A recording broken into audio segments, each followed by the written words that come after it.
All right, so we start new Siman number 15. And the topic is laws of Kaddish and Baruch Hu, and joining of 10 for Minyan, and the laws that apply if some of the Minyan live, and the laws of the Shliach Tzibur. So Shliach Tzibur is the guy who prays in front. Okay, so let's see. He's the Chazan, right? Chazan, yes. So yeah, Chazan, Shliach Tzibur is was it? Shliach is the one. Tzibur is a congregation. Shliach is a person who congregation sent to represent them, basically. Oh, okay. So that's translation. Thank you. Okay. There is commentary. There is a leader of the prayer. Right? Is an abbreviation of Shliach Tzibur. Sheets. Okay. Chazan, literally agent of the congregation. Okay, that says here, and is appointed by the congregation to represent them, them with, and lead them in the prayers. Familiarly, he is referred to as a Chazan. Okay, so this guy is a Chazan. All right, no problem. So continue. After reciting Yishtabach, so if you want to open your Siddur, so it's right after Yishtabach, the Chazan recite Kaddish, half Kaddish. Okay, commentary. When Kaddish is recited as a part of the service, rather than as a conclusion of the section, the recitation concludes with the Miram, Be'almo, Ve'imro Amei. This is refers as a half Kaddish. The shorter version of the Kaddish contains only the portion begins with the words Yizgadal, Yizbarach, and Yizbarach. Okay. So we finish with Yishtabach, we finish this Psuki de Zimra. Now we say Kaddish, and after that, after Kaddish follows Baruch. So continue. Kaddish, Baruch Hu, and Kiddusha are not recited, and we do not read from the Torah, except in the presence of 10 adult men. Okay, so for Kaddish, this Kaddish, all other Kaddish, Baruch Hu and Kiddusha, that we say during repetition of, 1 second.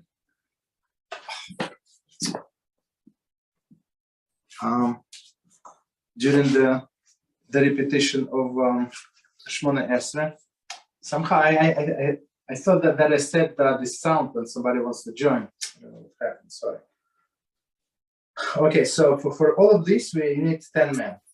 All public recitation of the matters of the sanctity required at least a minyan. Quorum of 10 men, or at least 13 years old. The Chazan's repetition of Shmona Esrei is also considered matter of sanctity, due to the Kiddusha recited therein, Mishnah Brura. Okay, so basically everything that we say out loud, for everything that you say out loud, we need Minyan.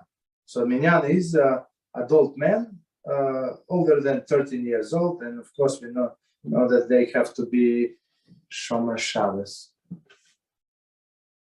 Okay. Rabbi, I had something, but now I'm good to join the class. Okay. All right.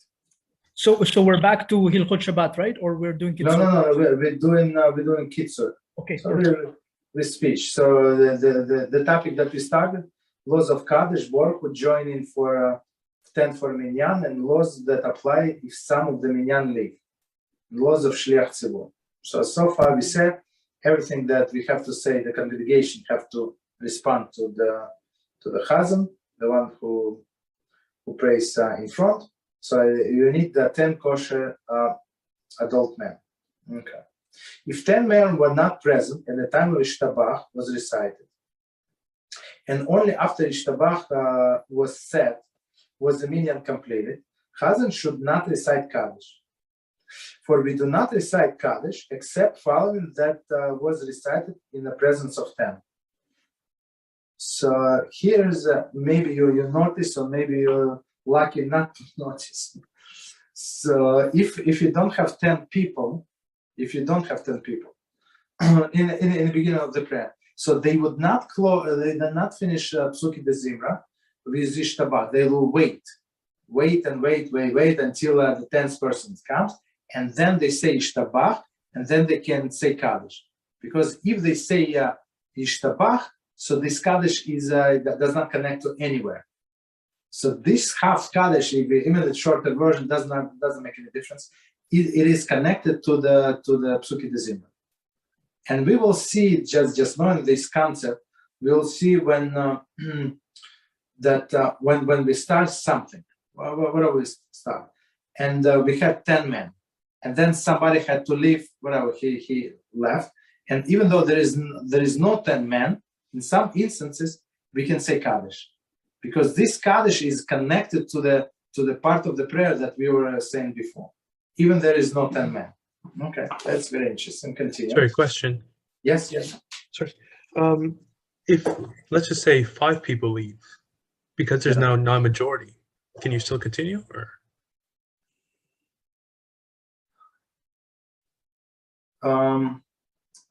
Okay. So if 5 people leave, so let's give practical example. So if 5 people left, when? Can let's say Shmona Esrei. Huh? After Shmona Esrei? Let's say Shmona Esrei. Or so if they leave after Shmona Esrei, and let's say it's Monday or Thursday, so we cannot read Torah, that's too late. So, but if they, I think, if it's in the middle of the reading of the Torah, so can we continue? I don't think so. I mean, if there is still Aliyah, so we can finish, but I think we have to start. We need the 10 men present in the room. But in other cases, I'm trying to think of the case. So if after the reading of the Torah, and we start in last Ashrei, and after this last Ashrei, right, and before the Aleinu L'Shabeach, there is a different Kaddish that Chazan says. So I think he can say that Kaddish if we started with 10, because this Kaddish is a part of this block basically. Okay. But okay, so let's see. That's this section is going to clarify for us. Therefore, those who are present should wait before saying Yishtabach until the 10 adult men arrive. So, meaning, if you want to say Kaddish, so do not. So we need these 10 men. Okay. So commentary is without talking. So it's very very important not to talk, as we said, at all in a synagogue. But here it would be interruption, right? We said before it should be no interruption between Psuki de Zimra and Yishtabach, meaning the last blessing. That's why we said you're not allowed even to put talis and film at that point, right? And unless you do it quietly, without blessing. So without blessing, I would say there is no problem. You can put them, and then, for example, you're waiting for a guy number 10 or 9 and 10 to arrive. So, and you didn't have time to put tefillin, for example, or you didn't have tefillin, whatever the story is. So now, when you're waiting for that person number 10, so you can put tefillin, but without blessing. Blessing you can say later on. Okay, so commentary. According to Mishnah Berurah, the congregation recites Yishtabach immediately upon completing the private recitation of Psuki de Zimra. Only the Chazan waits for the Minyan to complete before to be completed before recites Yishtabach, so that there is no interruption between Yishtabach and Kaddish that immediately follows. Okay, so Mishnah Berurah says so everybody can finish besides Chazan. So because only Chazan says Kaddish, which makes sense. Okay. So one more time we're talking in a situation when you're waiting for a guy number 10 to arrive. Okay. They may wait. So and they asked me to help me with a Minyan and it was like small shtibel, and they were struggling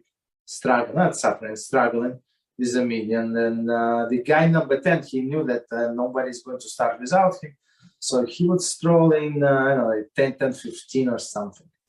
So people would have to wait for him 10 minutes sometimes. It's unbelievable. Okay, so that's exactly that situation. They may wait before saying Yishtabach for close or half an hour, but they should not wait more than this. Okay, commentary. So as not to have such a large interruption between Tzuk Zimna and Yishtabach. So what? So this half an hour time frame, it's actually is used in many halachas. I'll give you a few examples. So one of them would be the time frame when you can say after blessing for a small snack.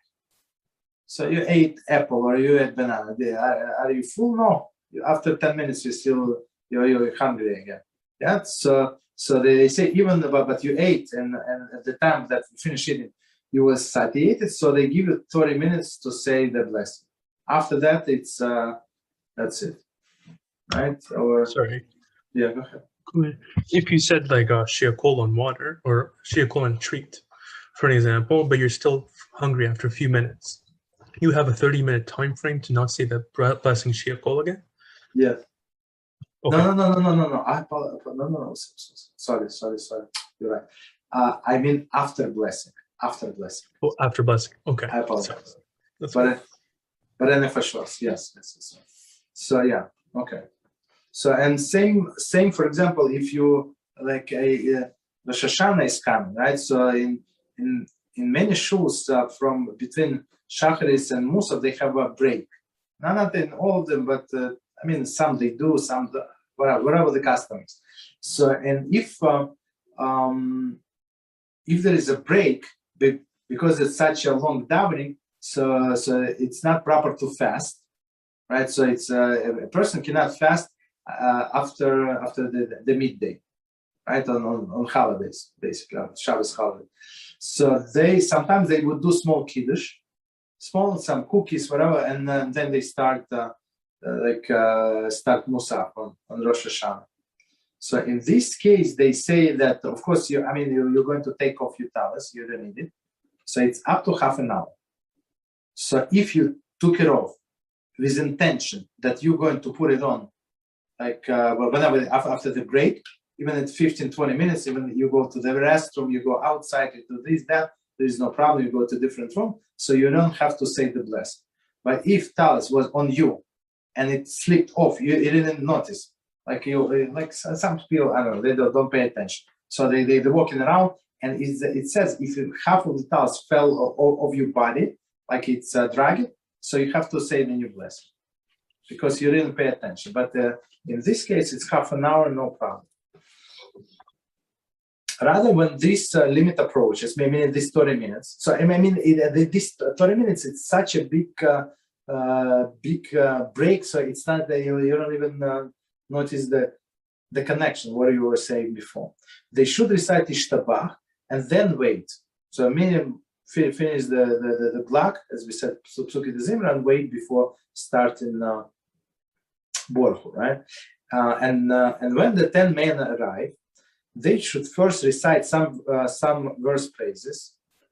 verses of praise, and after them reciting verses, the Chazan should recite half Kaddish. So let's see the commentary and we explain. Mishnah Brura writes that they should recite 3 verses from Psuki de Zimra. So basically, after the written Torah, you're allowed to say Kaddish. So sometimes, many times you see that Rabbi would say his speech, whatever his speech, and he would recite Mishnah, and then only after Mishnah they recite Kaddish. So on his speech, and even they learn from a Talmud and from oral Torah, you cannot say Kaddish. It's not that simple. But on a written Torah, you can say Kaddish. So basically, that's what they said. Okay, if it's more than 30 minutes, the guy is not coming. This number 10, right? And so they say finish with Yishtabach. So basically you own, but you cannot say Kaddish because Kaddish has to belong to somewhere, right? So they say some verses from Psuki de Zimra, and after that you're allowed to say Kaddish. That's how it works. Okay.